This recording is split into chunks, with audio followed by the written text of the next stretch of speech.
Hello. कैसी हो रश्मि? कौन बोल रहा है? मैं कौन हूँ तुम्हें कभी पता नहीं चलेगा। ये नंबर भी फ्लैश नहीं हो रहा होगा। रश्मि चौधरी कभी ढूंढ नहीं पाओगी मुझे। तुमने मुझे धमकी देने के लिए फोन किया है? नहीं, धमकी नहीं, शुभचिंतक हूँ तुम्हारा। बस एक फरिश्ता समझ लो। ये जो तुम अपने लैपटॉप पे तस्वीरें देख रही हो ना, तुम्हें कैसे पता कि मैं क्या कर रही हूँ? मुझे सब पता है। कहने को तुम एनजीओ वाली समाज सेविका हो, पर हर इंसान की तरह तरक्की की सीढ़ी चढ़ना चाहती हो। और तुम मुझे खरीदना चाहते हो। अब तुम वो सेठ की फैक्ट्री में वो क्या कहते हैं, स्टिंग ऑपरेशन कर लिया। तस्वीरें ले ली चोरी छुपकर। चलो कोई नहीं, तुम जीती सेठ हारे। अब सेठ की हार कबूल करो और अपना अमाउंट बोल दो, लेकिन हाँ, थोड़ा सोच समझकर। मुंह उतना ही खोलना जितने में दोनों का फायदा हो। थक गया है अपनी बीवी से। दरअसल थक गया है कहना बहुत कम होगा, बल्कि अब उसकी बीवी उसके लिए बर्दाश्त की हद से बाहर हो गई है। ये शादी अब उसके लिए सिर्फ टॉर्चर है। ये बात उसके दिमाग में बैठ गई है। ये औरत खुद से उसके जीवन से नहीं निकलने वाली।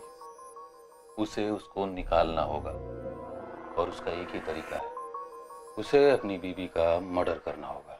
अब यहां से पूरी कहानी परफेक्ट मर्डर के प्लानिंग के बारे में है। और हाँ, हम कोई सोशल मैसेज नहीं दे रहे, क्राइम नेवर पेज वगैरह। हम सिर्फ ये दिखा रहे हैं कि कैसे ये कैरेक्टर अपने शातिर दिमाग का इस्तेमाल करता है। आशीष, इस कैरेक्टर को निभाने और समझने के लिए मुझे एक्टिंग करने की जरूरत ही नहीं पड़ी। क्यों भाई? क्योंकि इस अजय के कैरेक्टर को खुद से जोड़ पा रहा हूँ मैं। ऐसा लग रहा है मानो इस अजय के कैरेक्टर के नस नस से वाकिफ हूँ मैं।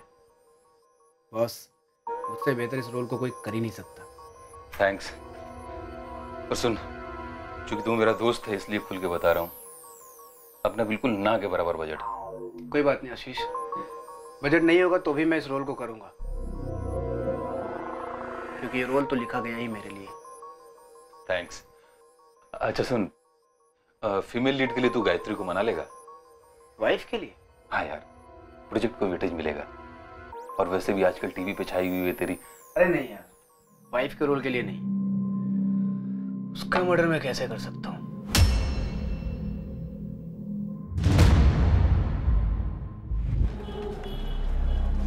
The number you have called is currently switched off. आपके द्वारा डायल किया हुआ नंबर अभी बंद है। रश्मि दीदी, कहाँ हो तुम? कौन से सीक्रेट ऑपरेशन में लगी हुई हो? फोन करो ना, बात करनी है। तुम मुंबई आ रही हो क्या?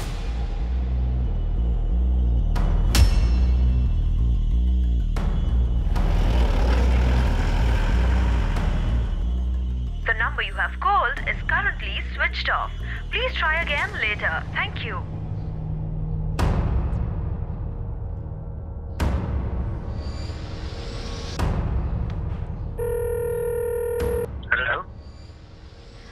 हेलो जीजू, मैं खुशबू बोल रही हूँ। सबसे पहली बात खुशबू, तुम मुझे जीजू बुलाना बंद करो।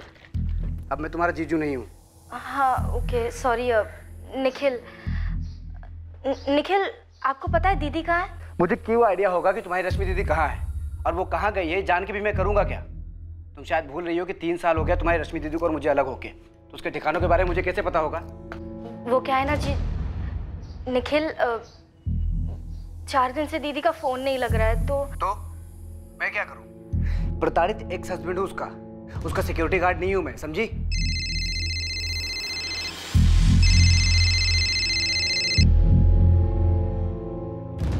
हेलो जयदेव अंकल, खुशबू बोल रही हूँ। हाँ खुशबू बेटा, कैसी हो? मैं ठीक हूँ। रश्मि दी कहाँ है? रश्मि? मुझे नहीं पता बेटा रश्मि कहाँ है। अंकल, वो आपकी किराएदार है। किराएदार थी बेटा, लेकिन वो कुछ दिन पहले ही मकान खाली करके चली गई। उसके साथ सेटलमेंट हो गई, फाइनल डील भी हो गई। मैंने जो उसे फाइनल ऑफर दिया था वो उसने मान लिया और मकान खाली करके चली गई। ऐसे कैसे? दीदी ने मुझे कुछ बताया भी नहीं और मकान खाली कर दिया। अब इसमें मैं क्या कर सकता हूँ बेटा? ये तुम्हारे और तुम्हारे रश्मि दीदी के बीच की बात है।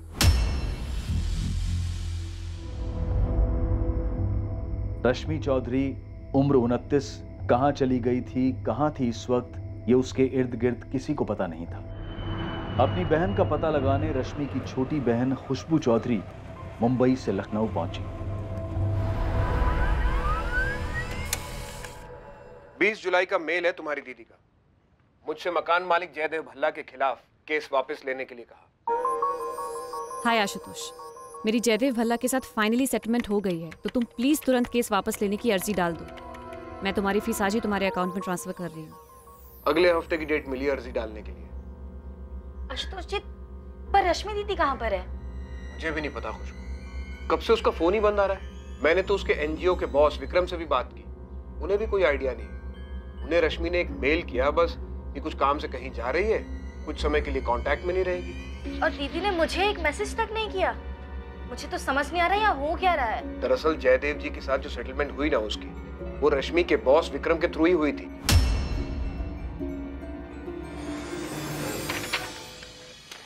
ये रहा रश्मि का ईमेल। हे विक्रम, कुछ बड़ा हाथ लगा है। बड़ा मतलब बहुत बड़ा। अभी ज्यादा नहीं बता सकती। मैं कुछ दिन ऑफिस नहीं आ पाऊंगी। इसमें अच्छा खासा टाइम जाने वाला है। फ्री होकर सबसे पहले तुम्हें फोन करूंगी। 20 जुलाई को ये ईमेल मेरे पास आया। इसे मिलते मैंने रश्मि को फोन किया था, लेकिन उसका फोन बंद हो चुका था। तुम तो जानती हो अपनी बहन को, कैसे किसी काम के सिलसिले में जब भी कहीं जाती है हफ्तों गायब रहती है। लेकिन खुशबू, एक बात तो तय है कि 20 जुलाई को उसने जयदेव भल्ला का मकान खाली कर दिया था। अगर 20 तारीख को दीदी ने जयदेव अंकल का मकान खाली किया तो उसके बाद वो कहाँ रह रही थी? और 23 को मैंने उन्हें फोन किया, उनका फोन बंद आ रहा था। घर खाली करने के बाद वो डायरेक्टली ऑपरेशन पे तो नहीं गई होंगी। उनका सारा सामान कहाँ है? अब खुशबू, ये तो मैं भी नहीं बता सकता क्योंकि फोन बंद था उसका। दीदी का जयदेव अंकल के साथ अचानक सेटलमेंट कैसे हो गया? कुछ अजीब सा लग रहा है। निखिल को नहीं पता दीदी कहाँ है, आपको नहीं पता दीदी कहाँ है, ऐसे कैसे हो सकता है? तुम तो उसकी बहन हो। जब उसने तुम्हें तो कुछ नहीं बताया तो बाकी किसी को बताने का तो सवाल ही नहीं पैदा होता। खुशबू, तुम्हारी बहन रश्मि ने 20 जुलाई को 2 ईमेल्स भेजे, एक अपने लॉयर आशुतोष को और दूसरा अपने बॉस विक्रम सहगल को। दोनों मेल अपनी आईडी से भेजे।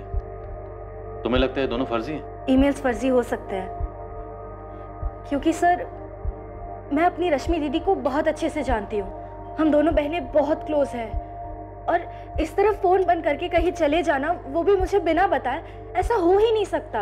लेकिन मकान मालिक जयदेव भल्ला ने बताया कि तुम्हारी बहन सारा सामान लेके घर खाली करके कहीं चली गई। अगर मकान खाली किया तो कहाँ गई, और वो भी मुझे बिना बताए? ऐसा नहीं हो सकता, मैं मान ही नहीं सकती। रश्मि पिछले 2 सालों से मेरे मकान नंबर 12 में किराए पे रह रही थी। बगल में मेरे 3 और मकान हैं, वो भी किराए पे थे। इन्होंने पैसे लिए और खाली कर दिए, लेकिन रश्मि की मांग कुछ ज्यादा ही थी, वो खाली कर ही नहीं रही थी। मैं तुम्हारा यहाँ 1 घंटे से इंतजार कर रहा हूँ रश्मि। मैंने बोला था ना जयदीप जी आपसे कि शायद मैं लेट हो जाऊंगी, आप ही जल्दी आ गए। पानी? नहीं, 20 लाख, सिर्फ और सिर्फ 20 लाख। मैं तुम्हें इतना ही दे सकता हूँ, इससे 1 पैसा भी ज्यादा नहीं। जयदेव जी, आपके चारों मकानों पर बिल्डर कम से कम 6 फ्लोर की 2 बिल्डिंग्स बनाएगा और उसने आपको पूरे 60 करोड़ ऑफर किए। गलत बोल रही हूँ? गलत कर रही हो तुम रश्मि, जो खाली नहीं कर रही हो। बाकी तीनों कैसे मान गए 20 में? और मुझे जितने भी पैसे मिले उसे तुम्हें क्या? जमीन मेरी है, तुम सिर्फ किराएदार हो। ये जो आप मेरी जमीनें बोल रहे हैं ना, सीना चौड़ा करके जयदेव जी, मैं उसकी बाल की खाल करके निकाल सकती हूँ कि ये जमीनें हासिल करने में आपने कितनी मुट्ठियां गर्म की। सोशल वर्कर समझ के मैंने तुम्हें मकान किराए पे दिया था, पक्का काउंटर तक नहीं बनाया, और अब तुम मुझे धोखा दे रही हो। कैसा धोखा? सोशल वर्कर है तो क्या हवा में सोएंगे? 1 करोड़ तो मांग रही हो। हाँ कहिए, अभी साइन करती हूँ। फिर वही 1 करोड़? तुम गलत कर रही हो रश्मि। जयदेव जी, आपके बाकी सारे मकानों का डील सस्ते में हो गया, आपको ज्यादा पैसे नहीं देने पड़े। मैं तो बस थोड़ा सा ज्यादा मांग रही हूँ, आपके 60 करोड़ में से 1 करोड़। 59 तो फिर भी आपके पास है ना। फिर भी आप ये कह रहे हैं कि मैं आपके साथ धोखा कर रही हूँ। पूरे 1 साल तक रश्मि ने कोर्ट के चक्कर कटवाए मुझे।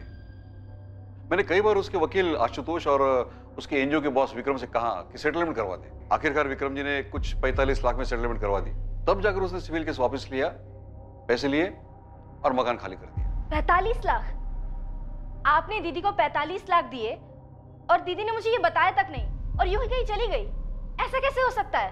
तुम और तुम्हारी दीदी एक दूसरे को क्या बताती है, क्या नहीं बताती है, लेकिन मैं सच कह रहा हूं सर, मेरा सारा पेपर वर्क तैयार है। चाबी हैंड ओवर की रश्मि? इतनी तमीज कहां रश्मि में सर। मैं 20 तारीख को पूछने गया था उसे कि चाबी कब दे रही हो।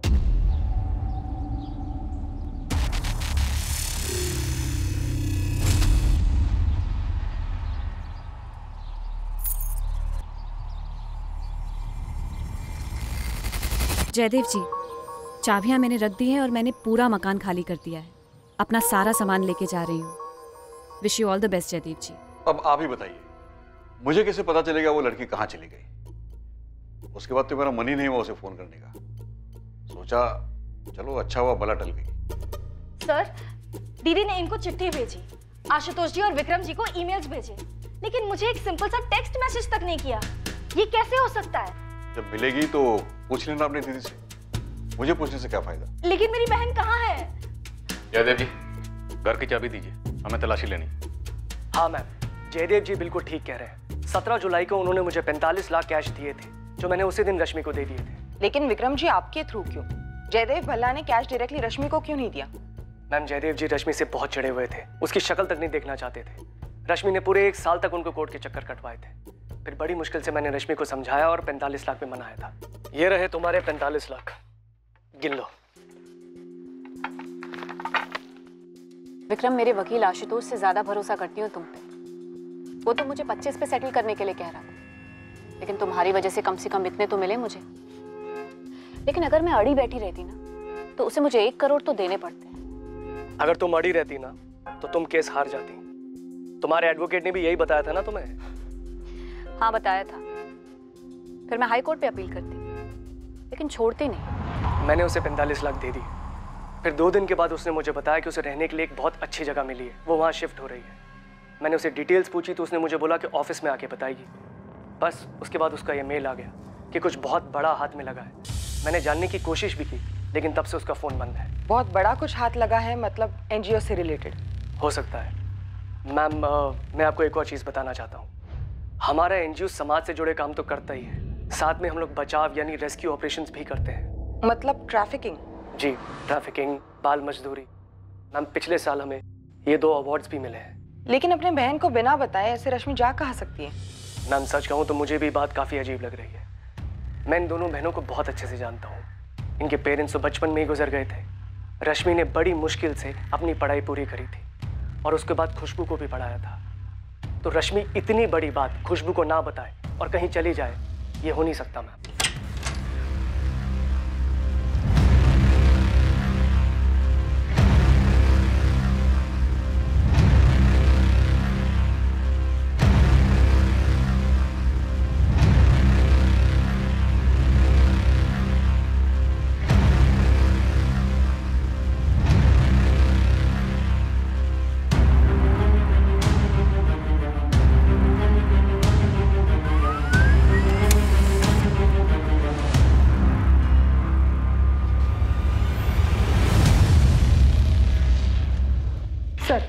रश्मि के फोन की लास्ट लोकेशन उसी के एरिया गिरिधर नगर की थी, जहां 20 जुलाई 2017 को उसका फोन स्विच ऑफ हुआ था। फोन स्विच ऑफ होने से पहले उसने किसी स्टेट एजेंट या ब्रोकर को कॉल्स किए थे? सर, मैंने पिछले महीने के सारे कॉल स्कैन किए, लेकिन उसमें किसी ब्रोकर या एजेंट को कॉल नहीं किए गए। दरअसल सारे कॉल्स या तो वकील आशुतोष, विक्रम या खुद के बहन को किए गए थे। लेकिन सर, इसमें एक नंबर है 444891351, जिस पर 2 जुलाई को बात हुई थी। ये नंबर निखिल आचार्य का है। उसका मर्डर मैं कैसे कर सकता हूँ? रश्मि का हस्बैंड जो मुंबई में रहता है। रश्मि का हस्बैंड? लेकिन खुशबू ने तो हस्बैंड के बारे में कुछ बताया ही नहीं। सर, 3 साल पहले अलग हुए थे और रश्मि ने इसे भी कोर्ट तक घसीटा था। घरेलू हिंसा का केस किया था इसके खिलाफ। That's right, ma'am. रश्मि का केस मैं ही हैंडल कर रहा हूँ। मैंने उसे समझाने की कितनी कोशिश की कि केस विड्रॉ करो, आगे बढ़ो, जितना मिल रहा है उसमें मान जाओ, लेकिन नहीं। अब केस लंबा खिंचा और पता चला कि बिल्डर ही पीछे हट गया, तो 20 भी नहीं मिलेगा। मैं तो 25 दिलवाने की कोशिश कर रहा था, लेकिन रश्मि का बॉस विक्रम, उसने अच्छी डील करा दी और केस वापस हो गया। और ये डोमेस्टिक वायलेंस वाला केस उसके हस्बैंड के खिलाफ 3 साल से चल रहा है। अब शांति और समझदारी से अलग नहीं हुए रश्मि और निखिल। मैंने कहा भूल जाओ, लेकिन लोग भुला ही नहीं पाते। रश्मि भूलने को तैयार ही नहीं है। वो कहती है कि अगर मैंने केस वापस ले लिया तो उन तमाम औरतों का क्या होगा जो केस लड़ ही नहीं पाती हैं। इसीलिए वो अपने पति निखिल के खिलाफ डोमेस्टिक वायलेंस का केस वापस नहीं ले रही है। एक केस खत्म हुआ, साथ में मिला कैश, और दूसरा केस अभी भी लड़ रही है अपने सेपरेटेड हस्बैंड के खिलाफ। सर, कितनी अजीब बात है। ये रश्मि अचानक से गायब हो जाती है किसी को बिना बताए, वो भी 45 लाख मिलने के बाद। सुप्रिया, हो सकता है खुद से गायब ना हुई, किसी ने शातिर प्लानिंग के तहत गायब कराया। ऐसा लगता है उसकी पत्नी गायब नहीं हुई है, वो खुद अपनी मर्जी से कहीं चली गई है। उसने लोगों को तैयार कर लिया है तो वो ये कहेंगे कि कुछ गड़बड़ नहीं है। आखिर पुलिस भी तो कुछ साबित नहीं कर पाती, पर पुलिस लगी रहती है, कहती है बहुत ही बारीक प्लानिंग हुई है, एक परफेक्ट क्राइम की कोशिश हुई।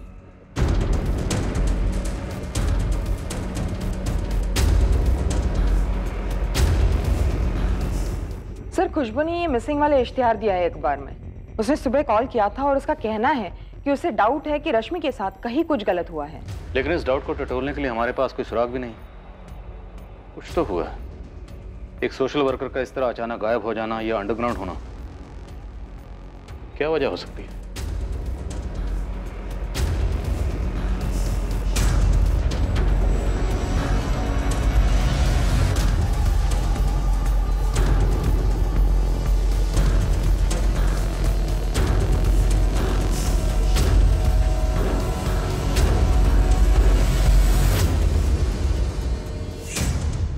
मैंने और मेरे बंदों ने लखनऊ के सभी छोटे बड़े ब्रोकर्स को कांटेक्ट किया, लेकिन किसी के पास भी इस रश्मि चौधरी का ना फोन आया ना कुछ।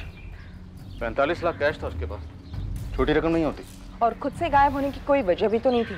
और अगर कुछ है भी तो फोन रिकॉर्ड्स में दिख नहीं रहा। मुझे दो बातें समझ में आ रही हैं। पहला तो रोकड़ा कि किसी ने 45 लाख रुपए के लिए इसे गायब कर दिया और मारवार भी डाला, और दूसरा कारण हो सकता है बदला, कि किसी का नुकसान करवाया हो इस एनजीओ मैडम ने। बंदे ने बदला लेने के लिए गायब करवा दिया, मारवार भी डाला। लेकिन उसने लोगों से कहा कि उसे दूसरा मकान मिल गया है, वो शिफ्ट हो रही है। मकान खाली हुआ है मतलब सामान निकला है, पर निकला है तो कब, कैसे और गया कहाँ?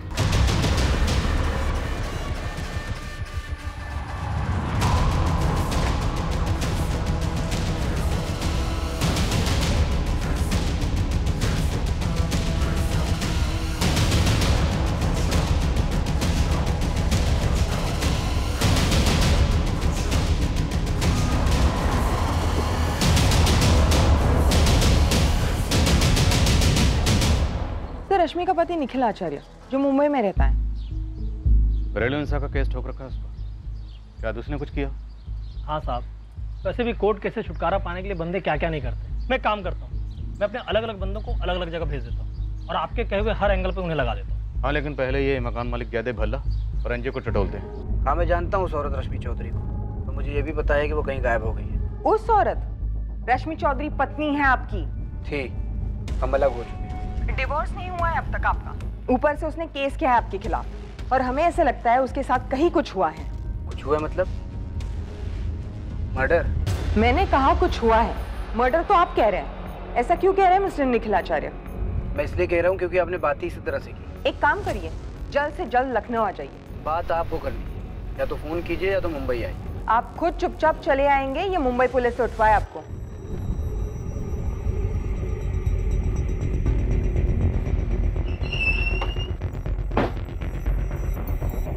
अरे सर, सर सर ऑफिस खोला तो ये हाल मिला इधर। सर वो वहां पर खिड़की भी टूटी है सर, लगता है वहीं से वो आए थे।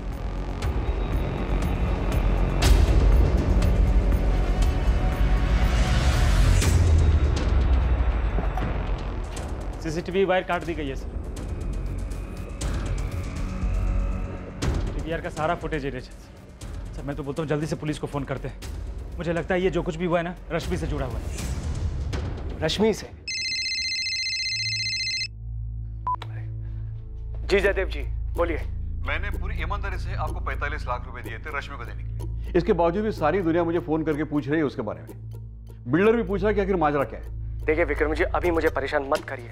मैंने आपके और रश्मि के बीच में सिर्फ बातचीत करवाई थी, आगे खुद हैंडल करिए आप। हाँ, लेकिन आप मेरी बात तो सुनिए विक्रम। सर आप मेरी बात सुनिए, मैं अभी अपने ऑफिस में आया, मेरे ऑफिस में चोरी हुई है, प्लीज मेरी बात समझिए, मुझे अभी परेशान मत कीजिए। खुशबू, तहकीकात चल रही है, हम खाली हाथ नहीं बैठे। हमें भी लगता है कुछ सीरियस हुआ है। सीरियस मतलब? सर खुशबू अभी पक्का नहीं है, हम हर मुमकिन कोशिश कर रहे हैं। हर पहलू में तहकीकात जारी है। हमने सभी पुलिस स्टेशन में खबर भिजवाई है कि पिछले 1 महीने में जितनी भी अनआइडेंटिफाइड बॉडीज मिली हैं, उनकी डिटेल्स हमसे शेयर करें। ये सब बहुत अजीब है। पिछले 1 साल से मेरी दीदी उस मकान के लिए लड़ रही थी और फिर 45 लाख में मान गई, और फिर बिना किसी से कुछ बताए, किसी से कुछ कहे, अचानक मकान छोड़कर चली गई। सर ये सब मुझे बहुत अजीब लग रहा है। तुम्हारी बात सही है, पर 45 लाख भी बड़ी रकम होती है। तो कुछ तो गड़बड़ हुई। अब या तो ये केस पैसों की हेराफेरी का है, या फिर हो सकता है तुम्हारी दीदी से किसी की कोई दुश्मनी रही हो एनजीओ को कामों को लेकर। हम सबसे पूछताछ कर रहे हैं, पर पूछताछ एक पॉइंट तक ही हो सकती है। कोई सुराग हो, कोई सबूत हो, तो ही बात आगे बढ़ सकती है। वैसे हमने निखिल आचार्य को बुलाया Lucknow. Nikhil? Oh my God. क्या हो खुशबू, कुछ जानती हो? सर मैंने निखिल को कॉल किया था मेरी दीदी के बारे में पूछने के लिए कि शायद उन्हें कुछ पता हो, लेकिन बहुत ही रूडली बात की उन्होंने मुझसे। मेरे किसी भी सवाल का सीधा जवाब नहीं दिया उन्होंने। खुशबू, तुम्हारी दीदी का ये सेपरेटेड हस्बैंड निखिल आचार्य आदमी कैसा? तुम्हें लगता है वो कुछ कर सकता है? सर कौन क्या कर सकता है मुझे कुछ समझ नहीं आ रहा। मुझे सिर्फ इतना लग रहा है कि मेरी दीदी कोई बहुत बड़ी मुसीबत में फंस गई है। जावेद भाई। नीलेश बोल भाई, क्या खबर है? ये रश्मि चौधरी जो है ये समाज सेवा में थी। अबे तू मुझे बता रहा हो क्या थी? ये बता कहाँ है? कानपुर। कानपुर में है? अरे नहीं, कानपुर में प्रकाश सेठ है, एक चूड़ियों का छोटा सा कारखाना है उसका।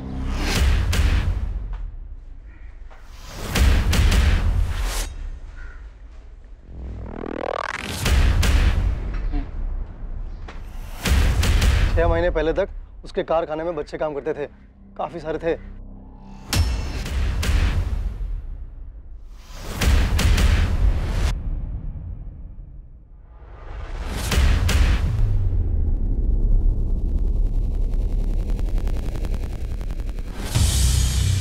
छह महीने पहले छापा पड़ा वहाँ।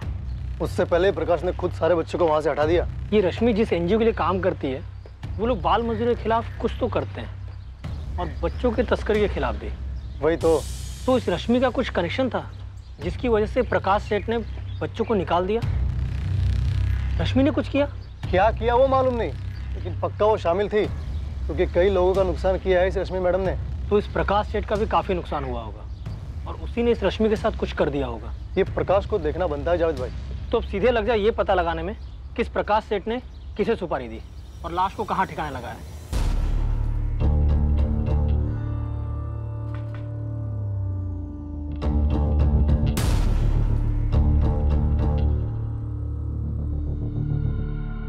क्या आप लोगों के पास ऐसे कोई इंफॉर्मेशन थी जिसकी वजह से ये चोरी हुई हो?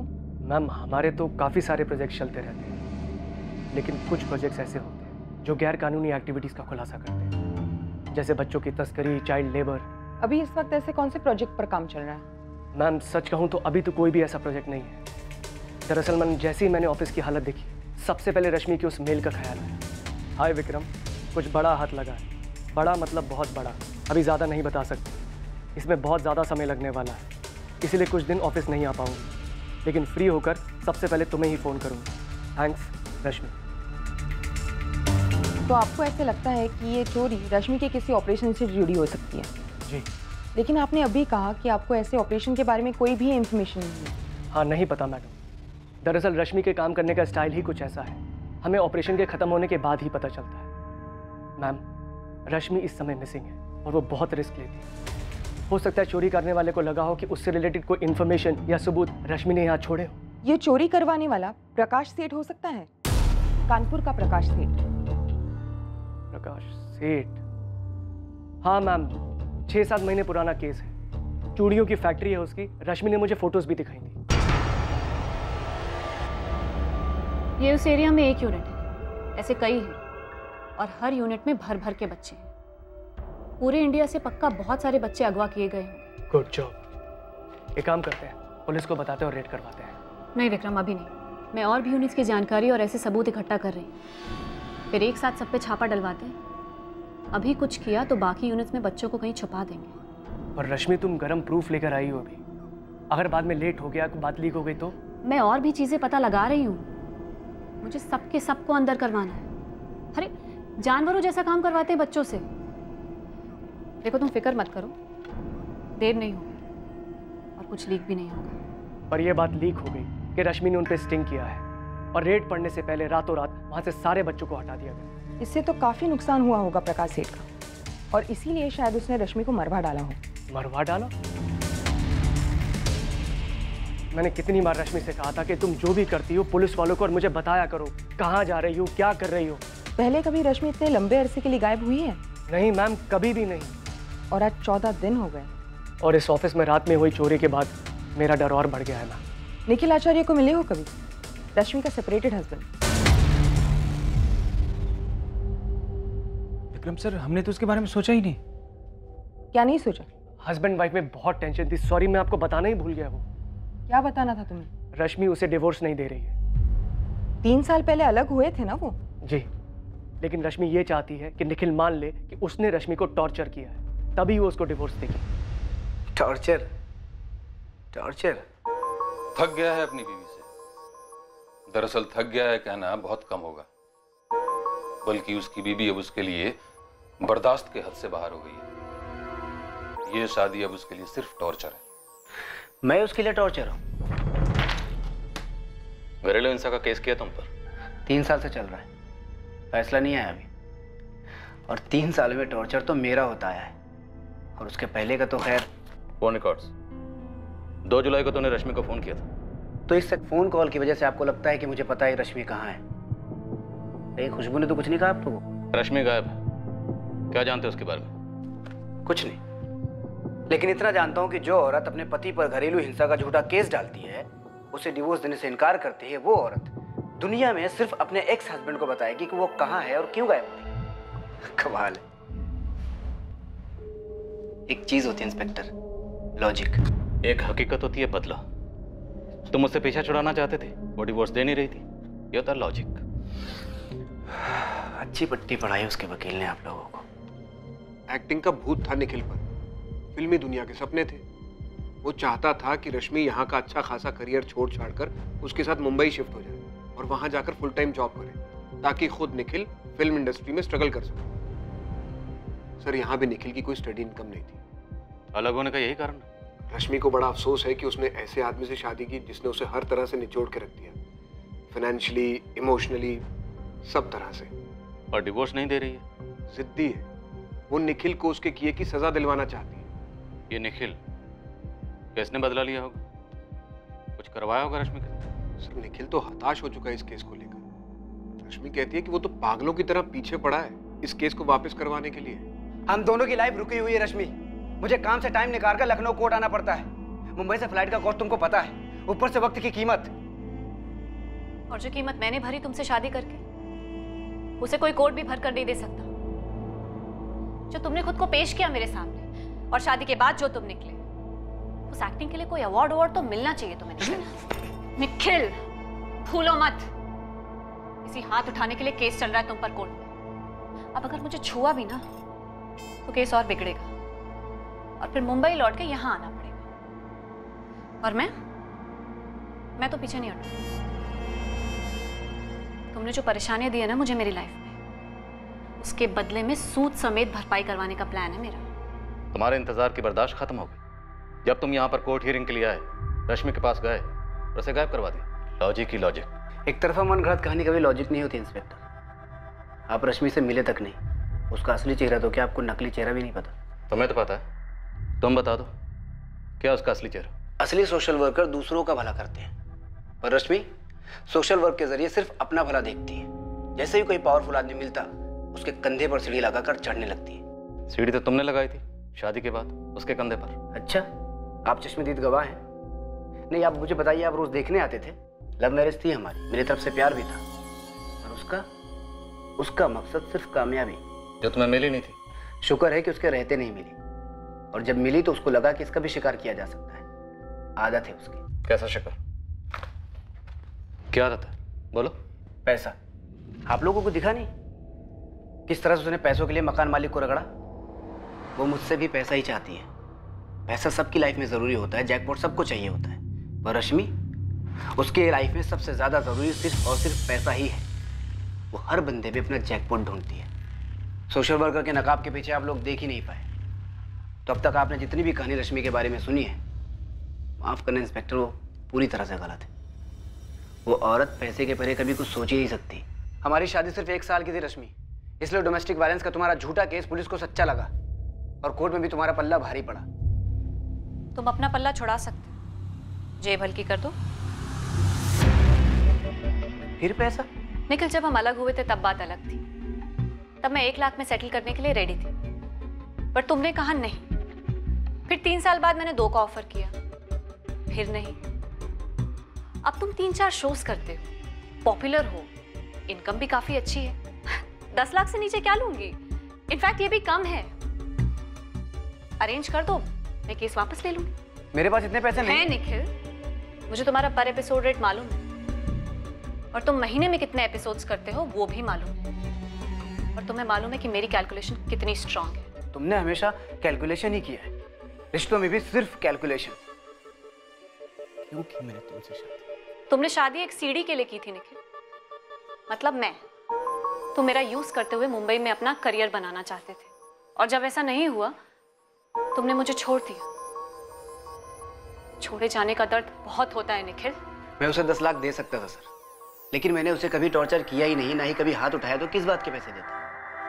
मैंने अपनी लाइफ में बहुत स्ट्रगल किया है सर, न जाने कितने ऑडिशन में रिजेक्ट हुआ, भूखे पेट सोया, तब जाके इस मुकाम तक पहुंचा हूं। मेरा पैसा खून पसीने का है सर। अब तुम अपनी स्ट्रगल को ढाल बनाकर फिल्मी कहानी सुना रहे हो? कोई फिल्मी कहानी नहीं है सर, यही सच है। हकीकत बयां करने के लिए उसकी पत्नी है नहीं, तो स्टोरी बनती है सिर्फ अजय की। वो जो कहता है उनके बीच जो हुआ वो सच बन जाता है। पुलिस अजय को क्वेश्चनिंग के लिए बुलाती है। वो जानता है कि पुलिस जाहिर तौर पे उस पर शक करेगी, लेकिन अजय पूरी तरह तैयार है। शातिर खिलाड़ी भी है सर, पूरा चांस है कि वो खुद कहीं छुप कर बैठी हो, क्योंकि उसको पता है कि उसके गायब होने से कई लोगों पर शक होगा, और जब शक होगा तो पुलिस उन्हें टटोलेगी, जिससे उनके पुराने पाप भी बाहर आएंगे। उनके इसी डर का फायदा उठाकर वो उनसे पैसे निकलवा रही होगी सर। तुम्हारी बातों से ऐसा बिल्कुल नहीं लग रहा कि तुम एक ऐसी औरत की बात कर रहे हो जो कभी तुम्हारी बीवी रह चुकी। ऐसा लग रहा है जैसे किसी स्क्रिप्ट की चालबाज और धोखेबाज औरत के बारे में बात कर रहे हो। हाल फिलहाल में कोई स्क्रिप्ट पढ़ी है क्या? फिल्में जिंदगी का आईना होती हैं सर। एक स्क्रिप्ट में मैंने एक लाइन पढ़ी थी कि पैसों की खुशबू मुर्दों को भी जिंदा कर सकती है। पैसा कुछ भी करवा सकता है सर। थोड़ा ड्रामेटिक है, पर सच छुपा हुआ है इस लाइन में। 45 लाख कैश थे उसके पास, लेकिन हमने कहीं देखा नहीं है सर। ये तो हमें मकान मालिक जयदेव भल्ला ने बताया, लॉयर आशुतोष ने भी बताया, और विक्रम का भी यही कहना है। निखिल और रश्मि की कहानी भी हमें वकील आशुतोष ने सुनाई, जैसे निखिल ने सुनाई, पर हकीकत क्या है ये देखने के लिए हम कहीं भी मौजूद नहीं थे। सर 45 लाख की खुशबू बहुत तगड़ी होती है, किसी से भी कुछ भी करवा सकती है, जैसे निखिल ने कहा। राइट, मुर्दों को भी जिंदा कर सकती है। हे गायत्री। निखिल सब ठीक है ना? हाँ सब ठीक है। अच्छा, बेबी ज्यादा प्रॉब्लम तो नहीं हुई? ना ना, हो गया आराम से सब। लेकिन रश्मि है कहाँ? स्क्रिप्ट में ये डायलॉग पुलिस का है, तुम्हारा नहीं है, और गर्लफ्रेंड ऐसे सवाल नहीं पूछा करते। सर इस निखिल का मुंबई और लखनऊ का बैकग्राउंड निकलवाती हूँ। मुंबई पुलिस की हेल्प लो। बात शुरू है सर। मुझे लगता है इस एनजीओ के विक्रम से एक बार और क्वेश्चन करना चाहिए। कोई टिप? सर एनजीओ उसका है, लेकिन उसे रश्मि के ऑपरेशन के बारे में कुछ भी नहीं पता। और दूसरी बात, ये ऑफिस में जो चोरी हुई है मुझे लगता है रश्मि के गायब होने से जुड़ी हो सकती है। शायद पहले के किसी केस से रिलेटेड हो। मैं चूड़ी फैक्ट्री के मालिक प्रकाश सेठ को कॉल करता हूँ, जिस पर रश्मि ने स्टिंग किया था। तुम निखिल और विक्रम पर लग जाओ। सुप्रिया, क्या तुम्हें लगता है कि रश्मि का मर्डर कर दिया गया है और उसकी लाश कहीं छुपा दी गई है? सर पॉसिबिलिटी तो है, लेकिन अगर ऐसा हुआ भी है तो लाश जयदेव भल्ला के मकान नंबर 12 में नहीं हो सकती, क्योंकि मैंने उस घर का कोना कोना छान मारा है। सर मैं मानना नहीं चाहूंगी कि मर्डर हुआ है, लेकिन उसका हवा हो जाना इतने अच्छी तरीके से प्लान है। डिटेल्स देखिए सर, दरवाजे पे एनवेलप में चाबी और जयदेव भल्ला को वो चिट्ठी। सर फिर वो 2 ईमेल्स, एक लॉयर आशुतोष राय को और दूसरा ईमेल बॉस विक्रम सहगल को। पूरा घर खाली करके गायब हुई, लेकिन घर का वाईफाई डिस्कनेक्ट नहीं किया। किसी ने रश्मि को घर में मार दिया, फिर उसी के वाईफाई से, उसी के ईमेल से वो दोनों मेल्स भेजे।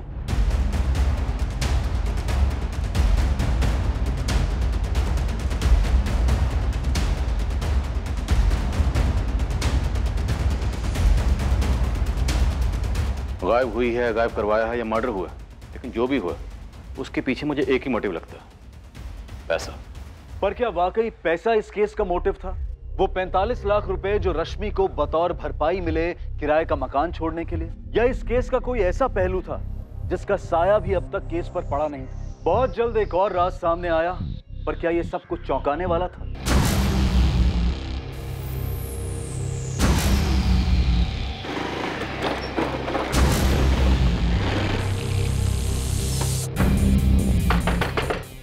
अबे दरवाजा तोड़े। नीलेश, तेरे कानपुर के उस चूड़ी फैक्ट्री के ओनर प्रकाश सेठ की पुलिस इंटरव्यू ले रही है। लेने दीजिए जावेद भाई। एक ताजी वाली सुनो, इसी केस की टिप है। अब क्या टिप है भाई? अपना हिस्ट्री चीटर है ना सुरेश मल्ला उर्फ खंबा, पी के कुछ उगल दिया क्या?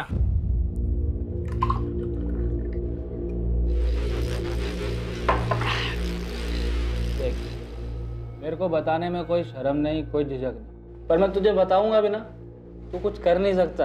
अबे साले बताना, मेरे को पैसे मिलेंगे टिप के। Pen drive. क्या पेन ड्राइव? कंप्यूटर में जो अबे इत्तू सा लगाते हैं वो। तो तू वो इत्तू सा एक चीज चुराने के लिए वहां गया तू? अबे एक नहीं, सारे उड़ा दिए।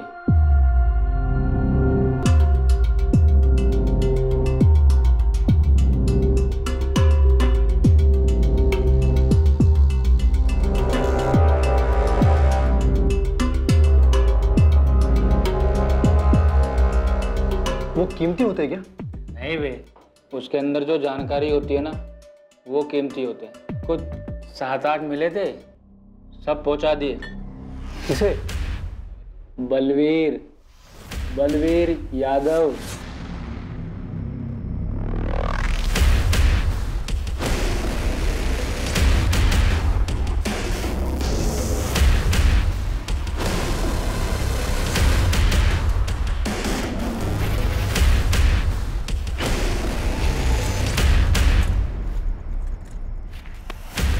जो भी थे सब उठा लाए बलवीर भाई। चल निकले यहाँ से। ये बलवीर तो नगर सेवक लक्ष्मण व्यास का खास है ना?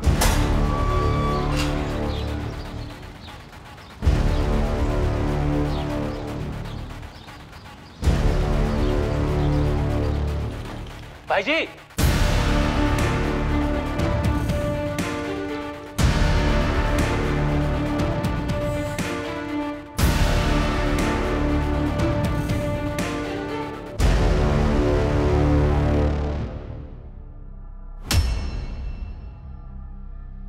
छह महीने पहले की बात, अब जाने दीजिए ना सर।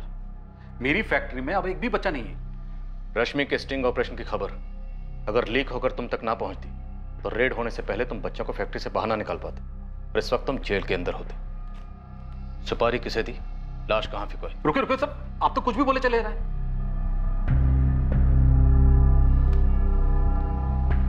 कबूल करता हूं, 6 महीने पहले मेरी फैक्ट्री में बच्चे थे। कबूल करता हूं, मुझे रश्मि चौधरी वाले स्टिंग ऑपरेशन के बारे में खबर मिली। अब ये मत पूछिएगा कि खबर कैसे मिली। कैसे मिली? जब मुझे खबर मिली तो मेरे आदमियों ने रश्मि चौधरी को फोन लगाया, धमकाने के लिए नहीं, समझाने के लिए। अब सेठ की हार कबूल करो और अपना अमाउंट बोल दो, लेकिन हाँ थोड़ा सोच समझ कर। मुंह उतना ही खोलना जितने में दोनों का फायदा हो। 5 लाख। अरे रश्मि, छोटा बिजनेस है, 5 नहीं हो पाएगा, 3 पे डन करते हैं। ठीक है 4।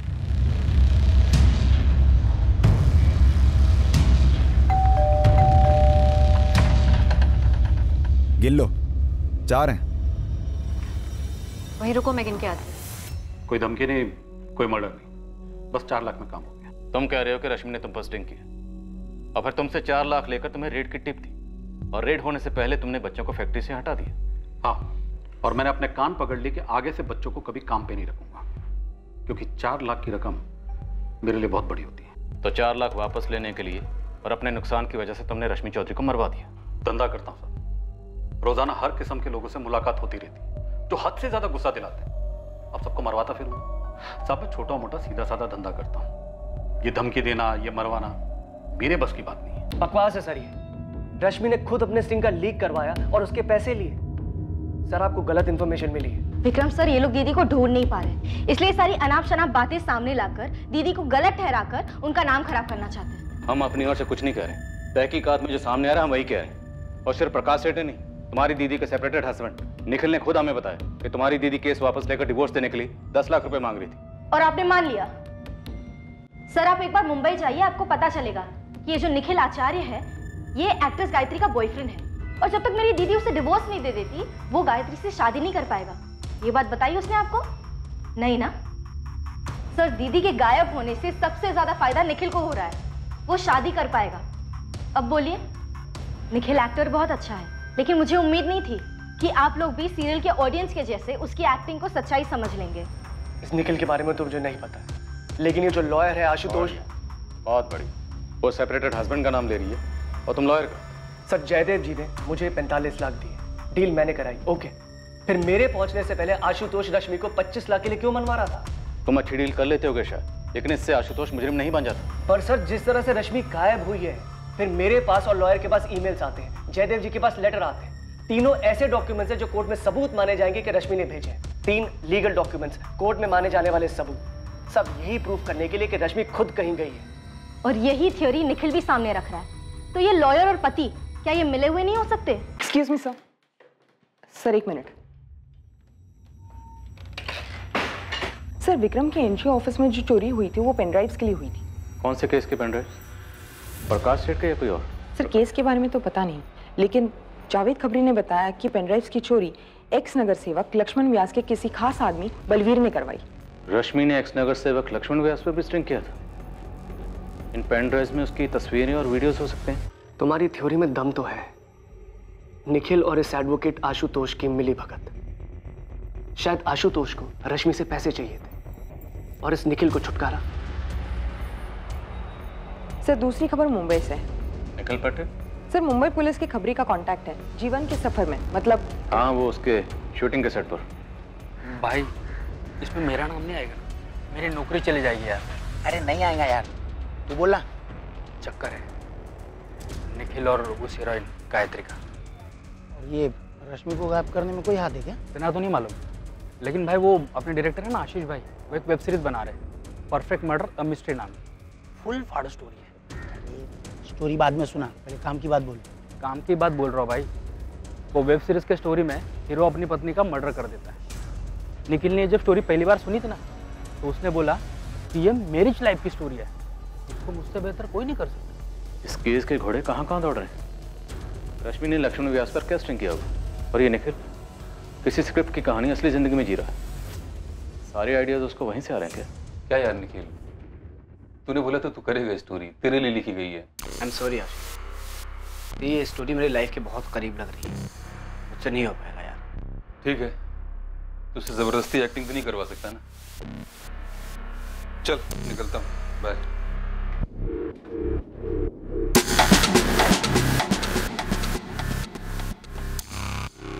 और हाँ निखिल यार, मैंने दिन रात एक करके ये स्क्रिप्ट लिखी, बहुत मेहनत किया है, तो प्लीज किसी के साथ शेयर मत करना, अपने तक रखना। पागल है क्या आशीष? तेरी कहानी है, मुझे थोड़ी याद रहेगी, तो टेंशन मत ले। ठीक, निकलता हूँ, चल बाय।